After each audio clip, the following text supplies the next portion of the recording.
لو سألت الناس مين أحسن لاعب في العالم، في ناس هتقول لك إن ميسي أحسن لاعب في العالم، وفي ناس هتقول مارادونا، وفي ناس ممكن يشوفوا إن رونالدو هو أحسن لاعب في العالم أو حتى زيدان، كلهم أساطير إحنا عارفينهم وعارفين إمكانياتهم وقدراتهم. لكن لما لعيبة زي دي بروين وسون يتسألوا مين أحسن لاعب في العالم ومين أحسن لاعب أنت لعبت جنبه، وكلهم تبقى إجاباتهم واحدة وهي Moussa Dembele, for me in a five-a-side, he's the best player in the world. In my opinion, Dembele. Wow. Yeah. If there's somebody I'd pay to watch, it would be Musa Dembele. Moussa Dembele, the strongest man ever. He probably could have gone on and like won the Ballon d'Or. That's how good he was. Moussa Dembele. Musa Dembele. Everyone says that. Yeah. Everyone says that. Moussa Dembele for me. Everyone says that. Every Spurs have done this. Said Mr. Dembele. Moussa Dembele was probably the best player I've ever seen play football. أكيد موسى ديمبلي كان عنده إمكانيات وقدرات تخلي اللعيبة دي تحطه في مقارنة مع ميسي ومع زيدان ومع مودريتش ومع أساطير كلنا عارفينهم ومن أهم الأساطير في تاريخ كرة القدم. فإيه بقى اللي كان بيميز موسى ديمبلي عن باقي اللعيبة؟ وإيه هي قصة موسى ديمبلي ومين هو أصلا موسى ديمبلي؟ والسؤال الأهم، هل موسى ديمبلي ظالم لنفسه ولا الكورة ظلمته؟ كل ده هنعرفه في حلقة النهاردة. لكن قبل ما نبدأ ما تنساش إن أكبر دعم ممكن تقدمه ليا إنك تعمل لايك وتشترك في القناة وتفعل زر الجرس. وكمان ما تنساش أنا مش بقدم محتوى، أنا بقدم حاجة بحبها وبحب إن أنا أتكلم فيها. ودلوقتي هات خربوش الشاي بتاعك وتعال أحكي لك ويلا بينا نبدأ. السؤال دلوقتي، مين هو موسى ديمبلي؟ وباختصار موسى ديمبلي هو لاعب بلجيكي من أب مالي وأم بلجيكية.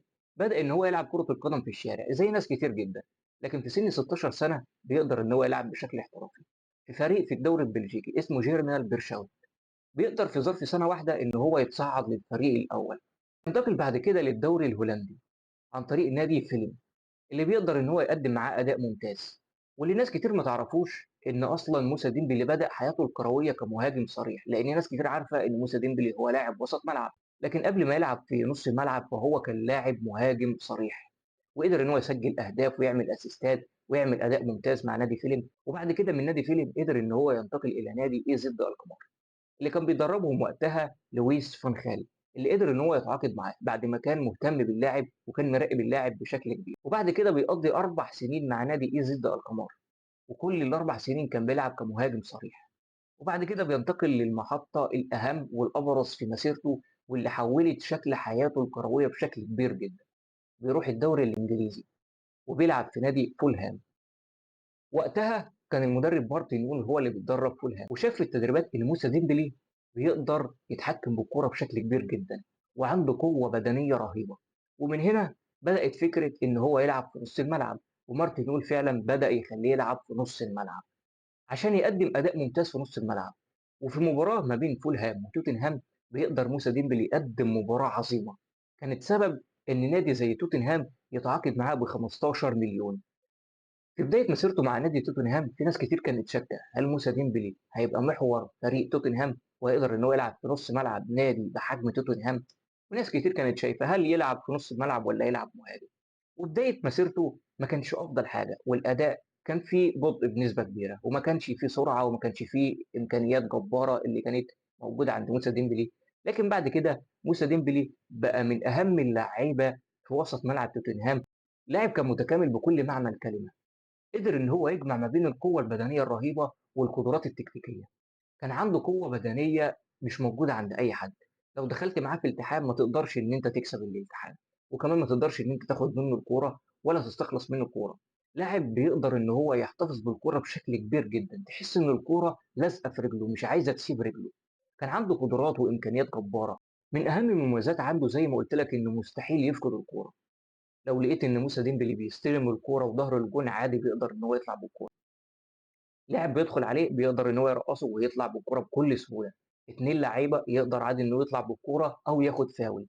حتى لو 3 لعيبة يقدر إن هو يطلع منهم بالكورة بكل سهولة ويقدر إن هو يبني الهجمة. لاعب كان مستحيل إن أنت تقطع منه الكورة. لاعيبة كتير أجمعت على جملة واحدة بعد ما واجهت موسى ديمبلي، إن شبه مستحيل إنك تقطع منه الكورة.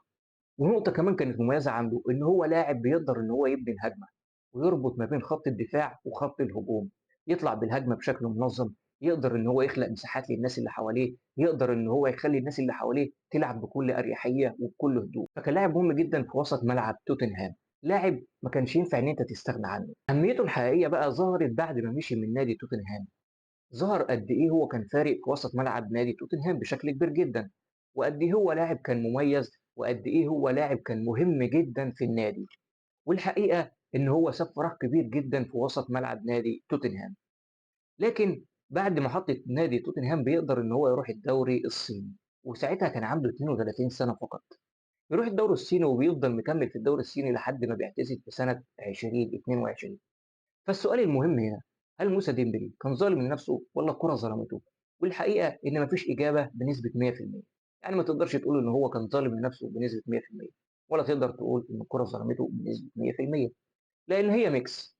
اللاعب الحقيقة ظلم نفسه بشكل كبير عن طريق إن هو راح الدوري الصيني، وكان يقدر إن هو يلعب موسمين أو 3 في أوروبا وفي فرق أوروبية كبيرة، لكن بيقرر إن هو يسيب أوروبا وبيروح الدوري الصيني. كمان ظلم نفسه عن طريق إن هو ما قدرش يطور من نفسه ويلعب في نادي كبير. لعيبة كتير قالت إن موسى ديمبلي يقدر جدًا يلعب في ريال مدريد وبرشلونة بكل أريحية، لكن هو ما قدرش إن هو يطور من عقليته ومن قدراته ويلعب في نادي كبير. لكن في نفس الوقت هو مظلوم. مظلوم لأن هو كان بيتصاب بشكل كبير، اتصاب أكتر من مرة خلال مسيرته وده أثّر بشكل كبير على مسيرته الكروية. لكن في نفس الوقت برضه اتظلم عن طريق إن هو كان بيلعب في نادي زي توتنهام، نادي مش من كبار الفرق في أوروبا، مش هو ريال مدريد ولا برشلونة، فما كانش متسلط الضوء عليه بشكل كبير، وكمان الإعلام ما كانش مدّي له حقه بشكل كبير. فهو تقدر تقول إن هو ظلم نفسه وكمان الكورة ظلمته.